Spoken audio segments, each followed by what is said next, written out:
লিচুর রাজধানী হিসেবে খ্যাত পাবনা ঈশ্বরদী সহ বিভিন্ন এলাকায় মুকুল আর গুটিতে ভরে গেছে বাগান।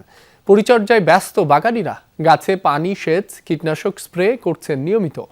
চাষি ও কৃষি কর্মকর্তাদের প্রত্যাশা, আবহাওয়া অনুকূলে থাকলে বাম্পার ফলন হবে।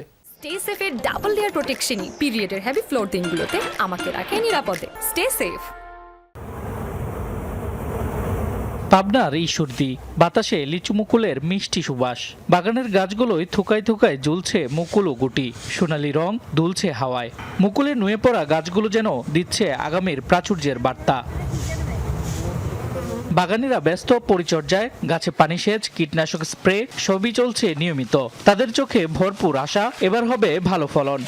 ঝড়ঝাঁটি যদি দেয় এবং যদি আল্লাহ যদি দেয়, যদি মোটামুটি দেখা যাচ্ছে ভালোই। লিচুর ফুল অনেকটাই বেশি হয়েছে, এর আগেরবার তো আসছিল না বললেই চলে।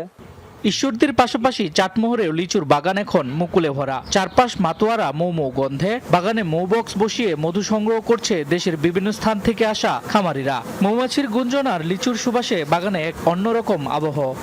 কি হবে উপরওয়ালা জানে, বালা মুসিবত না হলে এখন ভালোই হবে। এইখানে আইসি, এবার মৌমাছি এক জায়গায় অনেক থাকার কারণে মধু কম হচ্ছে। এবার আবহাওয়া অনুকূলে থাকায় বাম্পার ফলনের আশা কৃষি কর্মকর্তাদের।